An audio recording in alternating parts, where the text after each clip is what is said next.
Hey guys, welcome back to my kitchen. I'm Chef Dean Max. It's actually not my kitchen. This is Pushkar's kitchen. We're back in the Ela kitchen in Jupiter, Florida.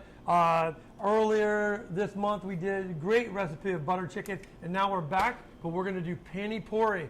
Sometimes you've heard that name in Indian restaurants and wonder what it might be. And we're going to tell you what it is, and we're going to tell you how easy it is to make at home. So stay with us. Click subscribe if you're not doing that already. Give me a thumbs up if you like this video, and ring that bell, and we'll send you new stuff we have coming up. So we'll see you back in a second.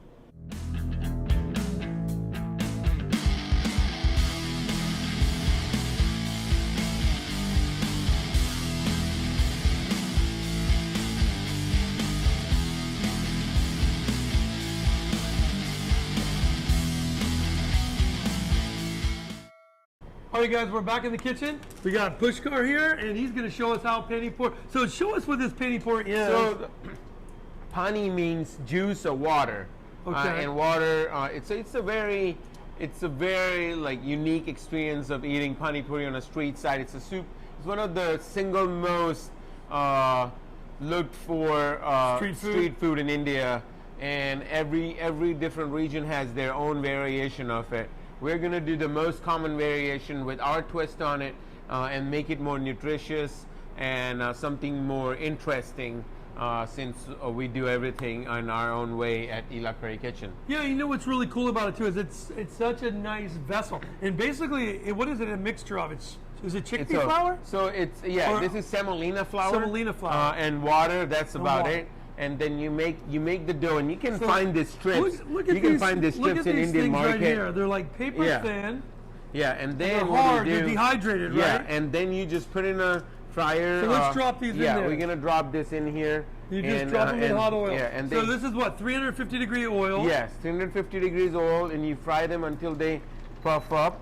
And you can buy these in the store like this already. So you just bring them home, you drop them in oil like this, and puff them up. Look how cool that looks. Yeah. Right? Yeah. And you just gotta keep moving them around till they turn golden. Oil is nice and hot right now. You just have to fry them when nice and golden, and then you take them out. Wow, that's looking really good. Yeah. And literally this takes seconds, right? Yep.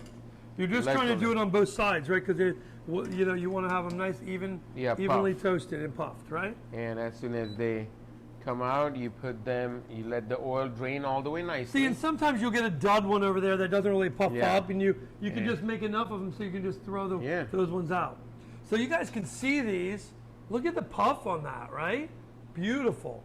And they're super crispy, which is what's really neat about them. So we're gonna take these, right? And we just take. So let's them cool them up a little bit, and then in the meanwhile, let's mix this beets. If you want to show them. Yeah, let's show them the beets. Let's show them how to show you guys how we mix the filling for this. So going in it. The filling could be really anything. I've actually seen Pushkar in his other restaurant, Staj, in Palm Beach.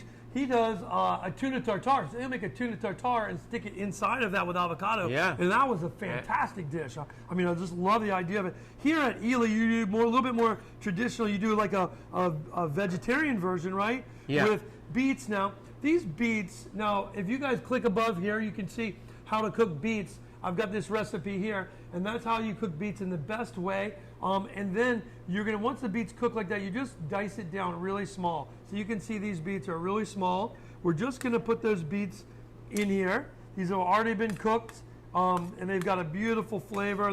They're just the right tenderness, okay? You've got some red onion here, which you've just diced red onion. Correct. You guys have seen my cooking classes on here, and you guys know how to dice an onion. So you just want to so you're not putting too much onion. You don't want to overpower it, right? Correct. Just a tiny bit to get that. Explain a little bit about, he's got some sprouted mung beans. Now explain how you do this. So you take dried mung beans out of Whole Foods, sells it, Trader Joe's, and I buy it from a local Indian store. You literally take the beans like you would soak any of the beans. You soak them for any just cold water, right? Yeah, cold water, 4 to 6 hours. And just submerge them. So you put the beans in cold water. Correct. Put them in the fridge, right? Leave it room temperature. You don't want to put it in a fridge. And the idea is you have enough room because the beans they get bigger. They swell. Right? So if you have a cup of cup of mung beans, they're gonna turn into almost 3 cups of beans. So you're gonna have that extra room covered with 4 times the water. So I like a cup of beans to 4 cups of water in like a decent size soaking container. Okay. You soak them like 4 to 6 hours. After they're done soaking, they're soft. You strain them, and then you just literally tie them in like a little cheesecloth overnight in a warm place, like a turned off oven, or in your pantry where it's nice and warm environment. At home, I would say laundry would be the great area because it's already kind of warm. Right. Since you do the laundry, there is a dryer, like residual heat, or if you have a shed outside your house or a backyard, like in Florida, it would be great to leave it even outside covered, away from any animals or anything. Right. And next day, you have these beautiful sprouts, which are really good for you. Great fiber, great protein. Really, Yeah, you can see how these like sprout lightly on here, and this is really healthy for you, right? Really good for you. So we're going to add those sprouts in. You can buy bean sprouts in the store if you're not going to make that at home. A lot of times you'll see like alfalfa sprouts you could probably sub in. So any type of sprout like that. Even like sprouted grains, they sell mixed sprouted grains in Trader Joe's or a lot of health food stores these days. So mix those. If you don't want to buy the sprouts, you can definitely get those in health stores, Whole Foods, or Trader Joe's. You know. And then chickpeas. We also add chickpeas, which are soaked in same way, soaked in water for 4 to 6 hours, and then you pressure cook it, or you can even use the Instapot to cook it faster. Now, if you don't have one of those, you guys, it just takes a little longer. You're going to put it in a pot with water and like simmer it at a gentle simmer for however long it takes to cook these. When you taste one, it should be smooth and creamy. Yeah, not al dente. No. Beans should never be crunchy, or like a risotto rice, which should be. I like my risotto just right about al dente, or like a pasta. But beans should never be al dente. Should be cooked through, not mushy, but cooked through where there's no bite to it. Creamy, yes, creamy. So another test is to just like smash it, and if you can smash it with your hands without any resistance, it's perfectly cooked. And I can taste these. These are super creamy. Yeah. And that a lot of times comes from pressure cooking. When you cook in a pressure cooker, you do get a creamier bean, don't you think? Yeah, especially like chickpeas. So you should get it like one of these Instapots or one of these other style pressure cookers at home, and they cook the beans 3 times as fast, probably. Yeah, right? you save a lot of electricity and time. So now, if you're not going to do that, you can do a canned bean, but it's just not going to have the same beautiful flavor.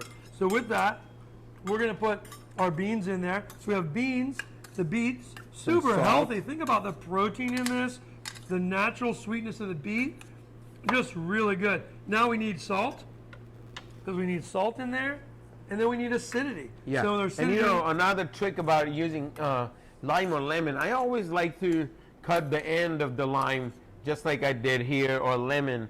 So what happens is this end piece is holding the lime or lemon together, but when you cut it up and you don't have a squeezer, you can actually squeeze the lime better because nothing's holding it together, and you can actually take more juice out just because there's nothing in the back of it. Well, that's just a little trick. It's a really good trick. Really good trick. So now you can actually, if you notice, all the juice came out nicely instead of And that's and then you put some salt. Look at that. So we've got nice flavor. I want to taste this now. You're just tasting for balance of flavor. That's perfect. Right? Mm-hmm. Now the trick comes in the play here. No. Now what we have in, we're going to add this in as well. A lot of times in Indian cooking, right, they use tamarind a lot, right? Correct. We use it a lot in Florida because we have a lot of tamarind trees. So if you can find tamarind, a lot of times you can find it in a block as a paste. Sometimes you can find it as a tamarind syrup in like the international food section of your generic grocery store. If you find that and you want to put tamarind adds a nice lemoniness. So you can see, I would just put a little bit of tamarind now. Now Pushkar makes his own tamarind chutney, so that's what we're adding in this. But if you don't have that, you just want to add a little tamarind juice, it's just a nice flavor that it's going to give to this dish. Now you're going to show them how to tap these. Yeah, and so the way to eat pani puri is you pretty much open this up like that. Open it up like so you can actually fill the filling. I mean, you could make this sprouted grain salad, make something of your own, and you have your own filling to it. So you see, hollowed out. See those is hollowed out. He's cracked it perfectly little. And now what we're gonna do, so I always tell people in a restaurant, it's like a food shot. Let's do it. Let's do the food shot. Like, so we have this. Now let's explain this a little. Now, traditional juice of the Pani Puri, right? They would use a lot of different flavors. So this juice. I always say if you guys want to be lazy about this, you can go to your juice store or your smoothie store wherever you go and get a green juice. Something that's got celery, apple, spinach, lemon, mint. those flavors in there, mint. Or just blend all those things. Or two right? kinds of juices, put them together, get this spice called chaat masala, which predominantly has green mango powder, black peppercorn, coriander seeds, and has this like really tangy, it's got black salt, which really brings everything together, has like a sulfurous smell to it. Almost smells like boiled eggs, but a lot of flavor. It's all mineral, it's a mineral salt. It does. So you can have that spice added to your juice. If you don't have that, you can just go with the juice and itself. Here you go, fill it up. And see, so he fills it up. And look at these. They hold the juice. Yeah, Now, they're not going to hold the juice forever, right? Forever. Cheers, and eat it all together. Cheers. How you eat pani puri.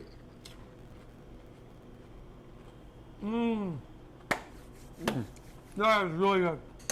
What happens with these, you get that vegetable in there, right? We don't put any oil in this. We need none of that. You have this beautiful vegetables with the beans and this juice, this green juice. Like I said, if you want to make that at home, take in your juicer or in your blender, put one apple, one rib of celery, a little bunch of cilantro, a little bit of lime juice, a little bit of mint. A little bit of mint, right? Yeah. And then you blend that up, strain that out into this juice. And like they say, you can't just eat one. You can't just eat one. No, another thing you can do at a party is you can pre-make this part with the crunchy Pani Puri peas, and then the juice you can put in a little vessel like this in the center. So people just pick those up, they pour their own juice in, and then they eat, right? Food shot, baby. I love it. Fresh. I mean, you can make this with anything. And if you're in a little party mode, you could add a little tequila to this. Yeah, you can put a little tequila. You could put crab in here. Yeah. You could put diced shrimp. That's right. You could put lobster, grilled lobster. Whatever you want to do that's cooked like that. Almost any type of chilled salad like that you can put in this. Great pass around. Great start to the party in your backyard. Florida heat cools you down, gets you started. Yeah, Pani Puri. Try it at home. If you guys liked it, give me a thumbs up, and we'll see you back in the kitchen. Thanks, Pushkar. Appreciate it, brother.